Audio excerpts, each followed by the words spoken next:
Hello and আসসালামু আলাইকুম everyone. বেশ কিছুদিন আগে কক্সবাজারের ২ দিনের ট্রিপ শেষ করে আমরা একদিনের জন্য চিটাগং স্টে করেছিলাম। আর চিটাগংয়ের এই একদিনের ট্যুরে আমরা মোটামুটি বেশ ভালোই ঘোরাফেরা করেছিলাম, যার অনেকগুলো ভিডিও ক্লিপস আমার ফোনে জমে আছে। So I decided to finish uploading the videos for this. আজকের ভ্লগে চিটাগংয়ে আমরা একদিনের জন্য কোন হোটেলে স্টে করেছিলাম, চিটাগংয়ের কোন কোন প্লেসগুলো আমরা এক্সপ্লোর করেছিলাম, কী কী খাওয়া দাওয়া করেছিলাম, এক্সপিরিয়েন্স কেমন ছিল, তাছাড়া আমাদের আরও কী কী অ্যাক্টিভিটিস ছিল, সেই সব কিছু আপনাদের সাথে শেয়ার করব। So hope you guys enjoy the video. কক্সবাজারের ২ দিনের ট্রিপ শেষ করে আমরা ডিরেক্ট কক্সবাজার থেকে চলে যাই চিটাগং। চিটাগং গিয়ে পৌঁছাতে পৌঁছাতে আমাদের অলমোস্ট রাতের 12:30 বা 1টার মতো বেজে যায়। তো আমরা ডিরেক্ট চলে যাই হোটেল অর্কিড, কারণ আমাদের চেক ইন ছিল হোটেল অর্কিডে। চিটাগং গিয়ে চেক ইন করা থেকে শুরু করে নেক্সট ডে ফুল ট্রিপ আমাদের জন্য অ্যারেঞ্জ করেছিল মিঠু ভাইয়া।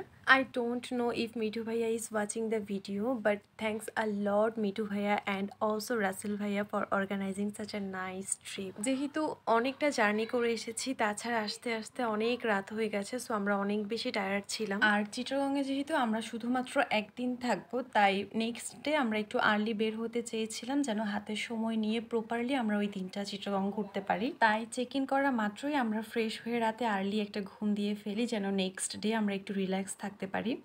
এর ফাঁকে আমি ছোট করে আপনাদের সাথে আমাদের রুম টুরটা শেয়ার করছি। রুম অ্যান্ড ওয়াশরুম দুইটাই বেশ ভালো স্পেস নিয়েছিল, সব কিছু অনেক বেশি নিট অ্যান্ড ক্লিন ছিল। আর তাছাড়া কক্সবাজারের ২ দিনের ট্রিপ শেষ করে আমরা দুইজনই অনেক বেশি টায়ার্ড ছিলাম। সো নিজেদেরকে একটু রিফ্রেশ করার জন্য এই এনভায়রনমেন্টটা অনেক বেশি প্রয়োজন ছিল।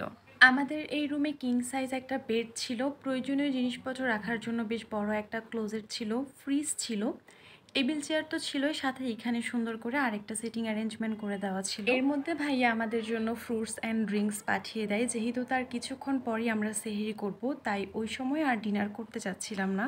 এরপর আমরা বেশ ভালোই একটা ঘুম দিই, এর মধ্যে সেহরির সময় হয়ে যায়।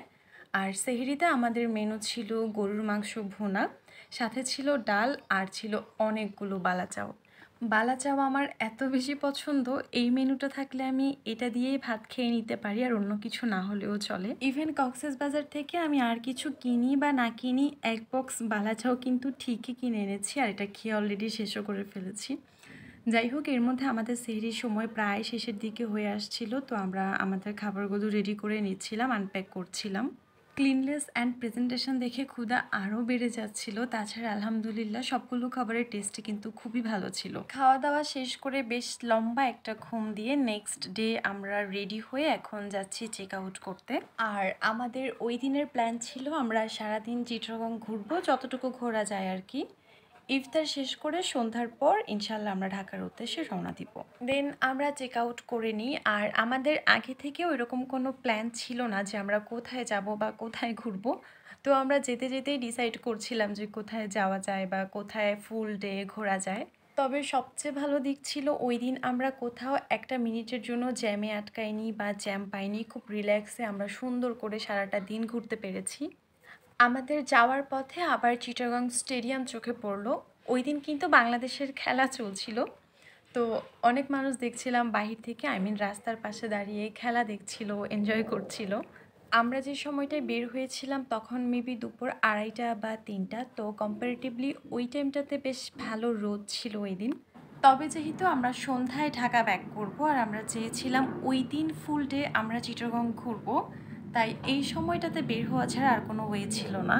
এরপর ডিসাইড করা হলো আমরা ভাটিয়ারি যাব, তো আমরা ভাটিয়ারির উদ্দেশ্যেই তখন রওনা দিই।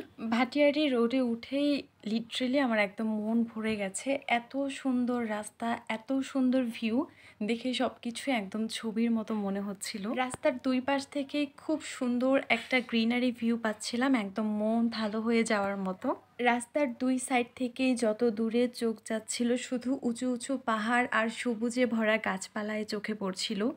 এইরকম একটা পরিবেশে আসলে আসলে মন ভালো না হয়ে কোনো উপায়ই নেই। ইচ্ছে করবে যেন বাড়িঘর ছেড়ে এইখানেই কোথাও একটা থেকে যাই সারা জীবনের জন্য। আমার তো তখন তাই মনে হচ্ছিল। স্পেশালি এই যে এই ভিউটা আমার এত ভালো লেগেছে। আমি যখন বাসায় এসে বসে ভিডিওগুলো দেখছিলাম এডিট করার জন্য, এই ক্লিপটা দেখে আমি নিজেই যেন মুগ্ধ হয়ে যাচ্ছিলাম। এত সুন্দর রাস্তা, এত সুন্দর ভিউ আমি আসলে দেখে এসেছি।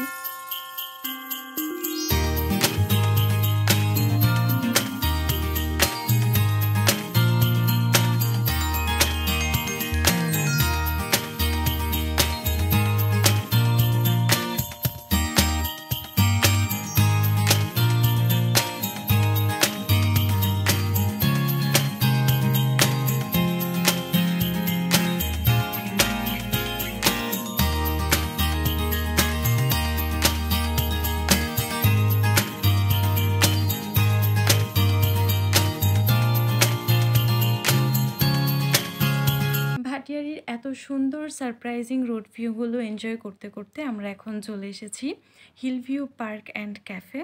তখন মেবি ৩টা বা ৩:৩০টার মতো বাজে, স্টিল তখনও বেশ ভালো রোদ ছিল, যেটা ভিডিও ক্লিপ দেখে গেস করা যাচ্ছে। এরপর আমরা আমাদের এন্ট্রি টিকিট পারচেস করে আবার ভেতরে চলে যাই।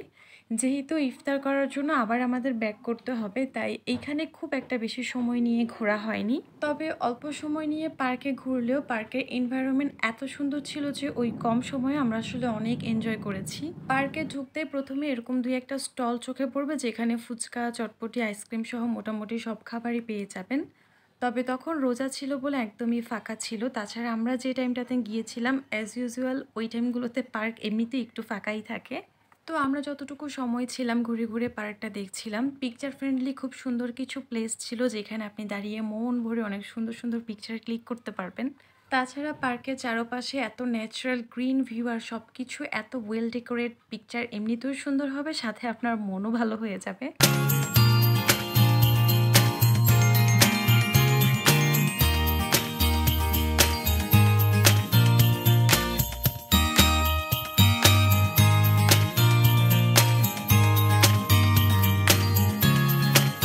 হিলভিউ পার্কের এই লেকে কিন্তু বোট রাইড অ্যান্ড কাইকিংয়ের অ্যারেঞ্জমেন্টও রয়েছে। তবে ওই সময়টায় যেহেতু অনেক রোদ আর অনেক গরম ছিল, তাই আমরা ডিসাইড করেছিলাম রোদটা একটু কমলে এরপর আমরা সবাই মিলে বোট রাইড করব।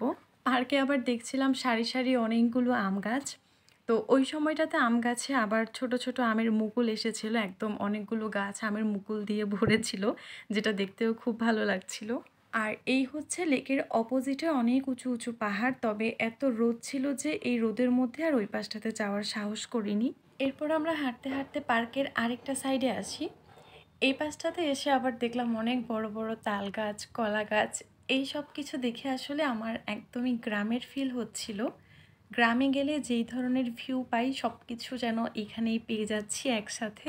সুন্দর এই পরিবেশে এসে সুন্দর সুন্দর কিছু পিকচারে ক্লিক করাও কিন্তু মিস করিনি। আর যাই হোক, অ্যাটলিস্ট মেমোরি হিসেবে থাকবে। এইবার এখানে আবার দেখছি বনের মধ্যে থেকে বাঘমামা বের হয়ে এসেছে। প্রথমে দেখে একটু ভয় পেয়ে গিয়েছিলাম, যদিও আর্টিফিশিয়াল। পার্কে হাফ অ্যান আওয়ার বা 1 আওয়ারের মতো ঘোরাঘুরি করে এরপর আমরা বের হয়ে আসি, কারণ হাতে সময় কম, আমাদের আবার ইফতার করার জন্য ব্যাক করতে হবে। তবে আর যাই হোক, ভাটিয়ারির এত সুন্দর greenery, hill view and road view দেখে আমার মন ভরে গেছে সিরিয়াসলি। এরপর আমরা গাড়িতে উঠে আবার রওনা দিই। তবে কোথায় ইফতার করব এটা কনফার্ম ছিলাম না, তো আমরা গাড়িতে বসেই ডিসাইড করছিলাম কোথায় ইফতার করা যায়। যাওয়ার পথে এত সুন্দর ভিউ দেখে এইবার আর সত্যিই মন মানল না। তো আমরা ডিসাইড করেছি কোথাও একটা গাড়ি পার্ক করে আমরা নেমে কিছু সুন্দর পিকচার নিব। তারপর মাঝপথে আমরা এখানে একটা পার্কিং প্লেস পেয়েছিলাম, এখানে গাড়ি পার্ক করে আমরা এই জায়গাটায় বেশ অনেকটা সময় স্টে করেছিলাম। যেহেতু তখন বিকাল হয়ে এসেছিল, এত সুন্দর বাতাস আসছিল চারিপাশ থেকে। আর খালি চোখে সত্যি বলতে পাহাড়ি রাস্তাটা অনেক বেশি সুন্দর লাগছিল তখন দেখতে। আর এটা হচ্ছে গোলফ ক্লাব, যেটার মেইন গেট আমরা আসার সময় দেখে এসেছিলাম। রাস্তার সাইড থেকে এই ক্লাবটা খুব সুন্দরভাবেই দেখা যাচ্ছিল। আর তখন কি পরিমাণ বাতাস ছিল এই ক্লিপটা দেখে আসলে আপনারা গেস করতে পারবেন আই থিঙ্ক। এরপর আমরা আবার গাড়িতে উঠে জার্নি স্টার্ট করি। এইখানে ছিল গলফ গার্ডেন, যেটা সবার জন্যই ওপেন। তবে হাতে সময় কম ছিল বলে আমাদের আর এখানে থামা হয়নি। যেহেতু আবার চিটাগং ব্যাক করতে হবে, তাই কোথাও লেট করতে চাচ্ছিলাম না, জ্যামে পড়ারও একটা ভয় কাজ করছিল। তবে মাঝপথে পাহাড়ি এই ছোটোখাটো বাজারই বলা যায়, যাই হোক, পাহাড়ি বাজার দেখে আর না নেমে পারলাম না। দেখলাম রাস্তার পাশে এরকম পাহাড়ি ফলমূল সবজি নিয়ে খুব সুন্দর ছোট একটা বাজার মিলেছে। তো আমরা একটু নেমে দেখছিলাম যে কি কি বিক্রি করা হচ্ছিল। এখানেই তো পাহাড়ি বিভিন্ন ধরনের কলা, কলার মোচা, পাহাড়ি বেল, কদবেল, আম, তারপর হচ্ছে পেঁপে, আরও অনেক ধরনের ফল ছিল, সবজি ছিল। তো দেখতে খুব ভালো লাগছিল। তো ভাইয়ারা দেখে আবার এখান থেকে পাহাড়ি পেঁপে আর কলা কিনেছিল। মূলত এখানকার স্থানীয়রা তাদের টুকটাক গাছের বিভিন্ন ধরনের ফলমূল, সবজি বা পাহাড়ি ফলমূল সবজি এনে এখানে বাজার মেলায়। পেঁপে আর কলা কিনে এরপর আমরা গাড়িতে উঠে যাই। এইবার আর কোনোভাবেই লেট করা যাবে না। লেট করলে হয়তো বা গাড়িতে বসে আমাদের ইফতার করতে হবে। এরপর আমরা ডিসাইড করছিলাম কোথায় ইফতার করব। ফাইনালি ইফতার করার জন্য আমরা চলে যাই হোটেল জামান। এখানে এসে আমরা একটু ফ্রেশ হয়ে তারপরে হচ্ছে প্রথমেই খাবারগুলো অর্ডার করে ফেলি।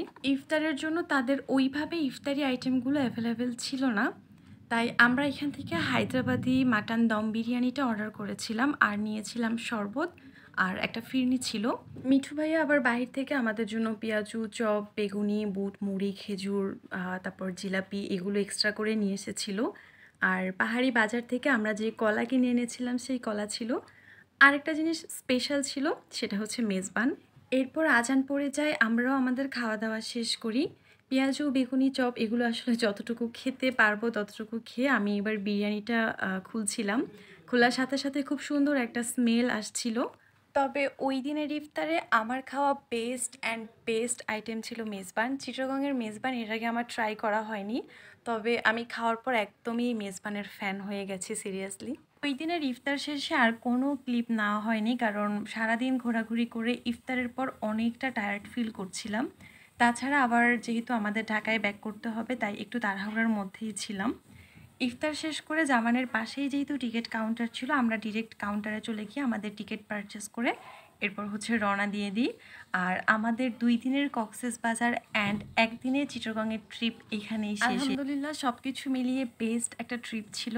আর আজকের ভিডিওটা এখানেই শেষ করছি। আজকের মতো বিদায় নিব। সবাই ভালো থাকবেন, সুস্থ থাকবেন। Thank you for watching my video and আল্লাহ হাফেজ।